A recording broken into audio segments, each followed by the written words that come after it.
Hello everyone. Today we will discuss a very important topic in the field of artificial intelligence, that is natural language processing.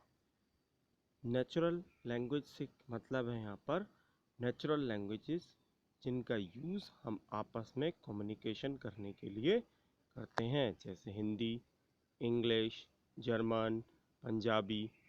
अब बात करते हैं इन languages की processing की, क्योंकि हमारी जो मशीन्स हैं वो नेचुरल लैंग्वेजेस नहीं जानती हैं। तो उन मशीन्स को अगर नेचुरल लैंग्वेज समझाना हो तो वो किस तरह से इसकी प्रोसेसिंग करेंगी। Why we need natural language processing. Reason ये है कि आज की डेट में अगर हम इंटरनेट की बात करें तो वहाँ पर at least 20 million pages per day, यानी कि बहुत सारा डेटा इकट्ठा हो गया है। डेली बहुत सारी एप्लीकेशंस यूज़ होती हैं जो इस डेटा को प्रोसेस करती हैं। अब इतना सारा डेटा जब हमें प्रोसेस करना हो तो हमें कहीं ना कहीं नेचुरल लैंग्वेजेस की ज़रूरत पड़ती है, क्योंकि इतना सारा डेटा टाइप करना, डेटा को रिसीव करना, इन सब चीज़ों में बहुत सारी प्रॉब्लम्स क्रिएट हो सकती है। इसको हमने डिवाइड करने के लिए बहुत सारे मेथड डिफाइन किए हैं, जैसे classify text into categories, index and search large text, automatic translation, speech understanding, information extraction, automatic summarization, question answering, knowledge acquisition, text generation, dialogues.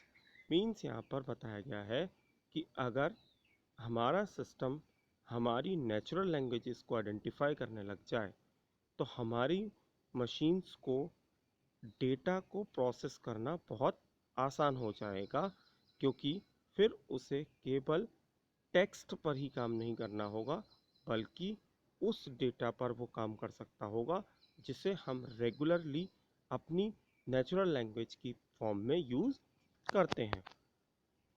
Now what is the meaning of natural.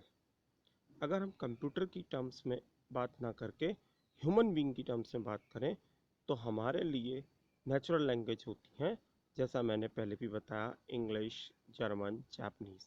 But अगर इसके just opposite में बात करें तो computer के लिए जो natural languages हैं वो कहलाती हैं सी, सी प्लस प्लस, जावा, क्योंकि कंप्यूटर डायरेक्ट इंग्लिश, हिंदी इन लैंग्वेजेस को नहीं समझ सकता।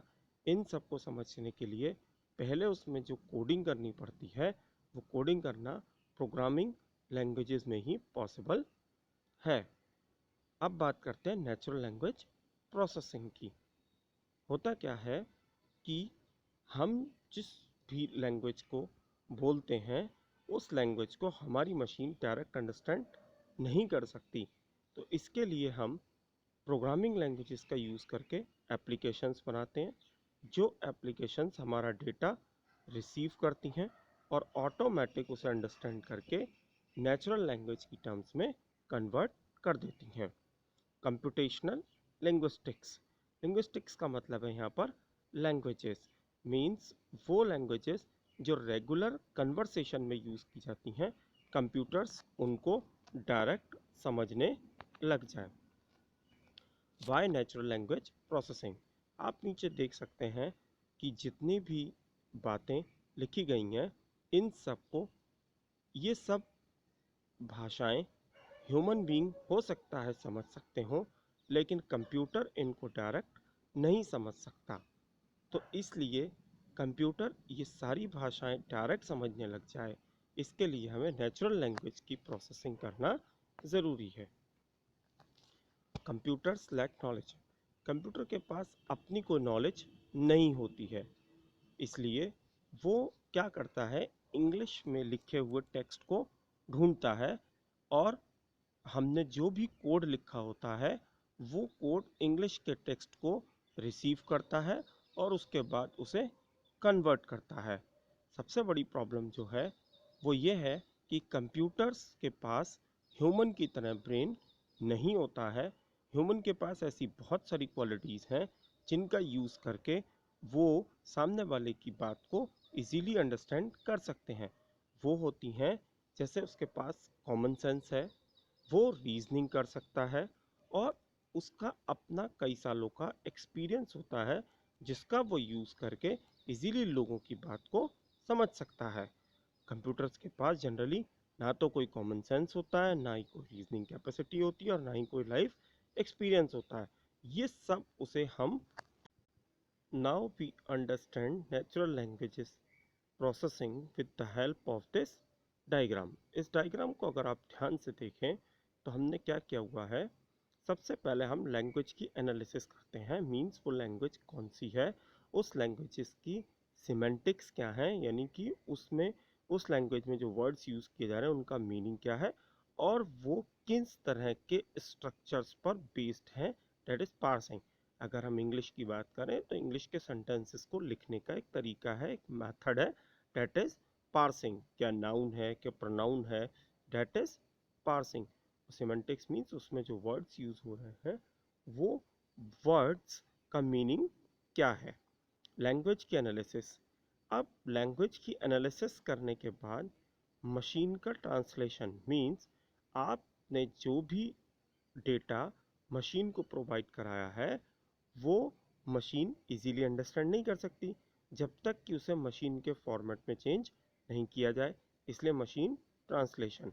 और इंफॉर्मेशन रिट्रीवल से मतलब है कि भाई आपने जो डेटा उसे प्रोवाइड किया है उस डेटा से रिलेटेड डिक्शनरी, उस डेटा से रिलेटेड मीनिंग्स, वो सब भी उसे प्रोवाइड करने पड़ेंगे।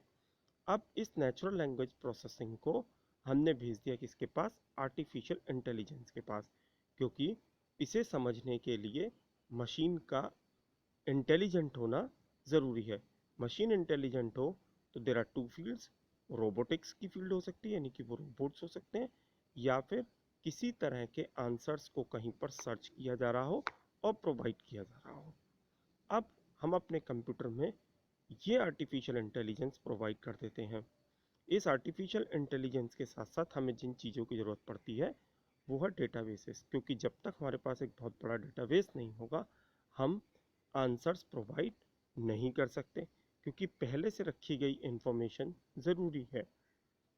उस इंफॉर्मेशन को एक्सेस करने के लिए हमें ज़रूरत है एल्गोरिथम्स की, जिसकी हेल्प से हम डेटा को एक्सेस कर पाएँ। नेक्स्ट है नेटवर्किंग।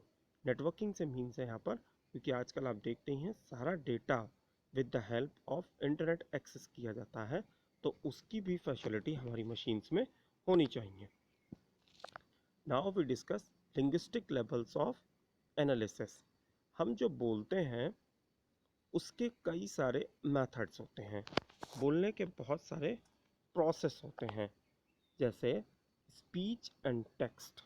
टेक्स्ट से मतलब है यहाँ जो आप बोलने जा रहे हैं वो वर्ड्स क्या हैं, वो लिखा हुआ क्या है, और आप उसे बोलने के लिए किन किन मेथड्स का यूज़ कर रहे हैं। फॉर एग्जांपल, जैसे उसके कई सारे लेबल्स डिफाइन किए गए हैं। फोनोलॉजी, आप साउंड्स, लेटर्स, प्रोनाउंसिएशन, आप वर्ड्स को किस तरह से बोलते हैं, कैसी आवाज़ प्रोड्यूस करते हैं, that is called phonology. Morphology, आप जो वर्ड्स यूज़ कर रहे हैं उनका स्ट्रक्चर कैसा है। भाई इंग्लिश के वर्ड्स का स्ट्रक्चर अलग होगा, हिंदी के वर्ड्स का स्ट्रक्चर अलग होगा, जर्मन के वर्ड्स का स्ट्रक्चर अलग होगा, that is called morphology. Syntax, syntax का मतलब होता है बेसिक स्ट्रक्चर। जैसे अगर मैं इंग्लिश की बात करूँ तो इंग्लिश में अगर आपसे पूछा गया व्हाट इज़ योर नेम, तो ये सिंटेक्स है। अगर आप इंग्लिश में किसी का नाम पूछ रहे हैं तो आपको इसी फॉर्मेट को यूज़ करना होगा, आप अपना कोई नया फॉर्मेट यूज़ नहीं कर सकते। सिमेंटिक्स, आपने जो स्ट्रिंग बोली उस स्ट्रिंग का स्पेसिफिक मीनिंग क्या है, that is called semantics. Next one is pragmatics, what we use language to accomplish, means आप जिस लैंग्वेज का यूज़ करने वाले हैं वो लैंग्वेज लोग बाग अपने कम्युनिकेशंस में यूज़ करते हैं। क्या उस लैंग्वेज से जो सेंटेंसेस बोले जा रहे हैं वो कोई मीनिंग प्रोड्यूस करते हैं, उससे लोग बाग समझ पाते हैं। इंटरेक्शन बिटवीन लेवल्स मीन्स आपकी मशीन इन सारे लेवल्स को जानती हो ताकि वो लोगों की बात को समझ पाए। What are the issues in syntax? Syntax मैंने आपको पहले ही बताया कि बेसिक स्ट्रक्चर। अब जैसे यहाँ पर मैंने एक सेंटेंस लिखा है, the dog chased the beer.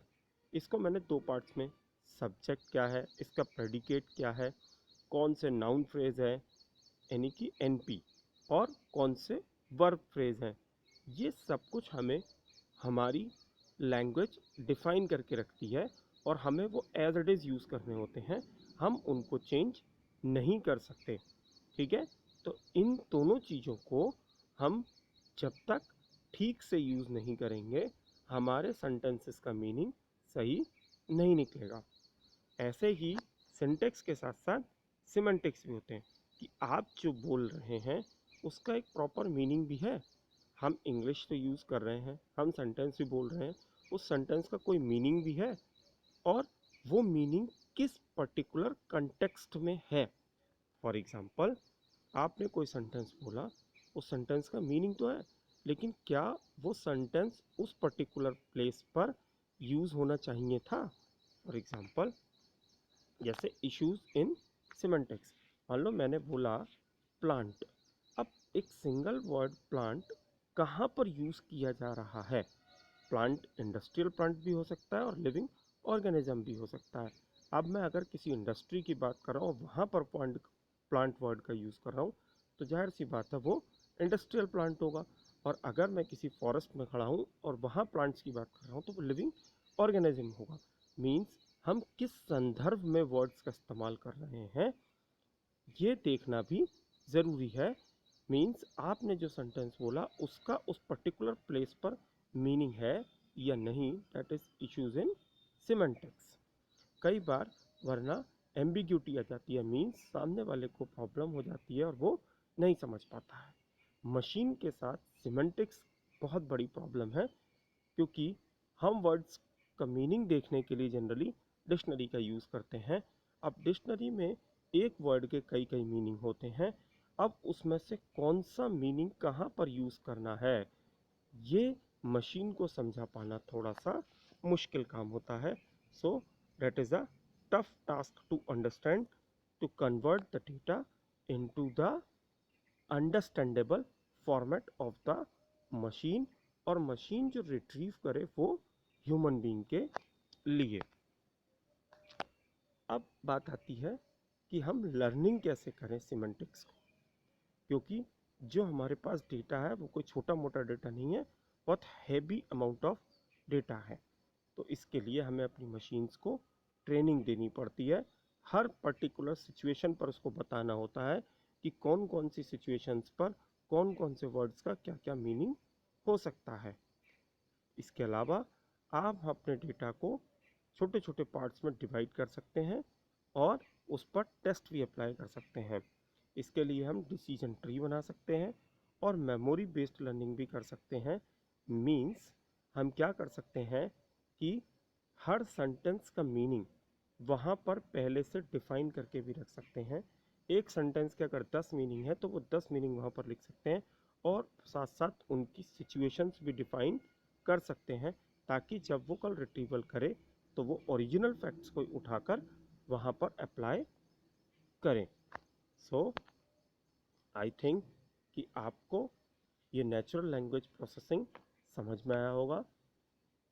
ठीक है, आप इसके हेल्प से नेचुरल लैंग्वेज को इजीली अंडरस्टैंड कर सकते हैं और ये समझ सकते हैं कि आर्टिफिशियल इंटेलिजेंस में नेचुरल लैंग्वेज प्रोसेसिंग का क्या रोल है।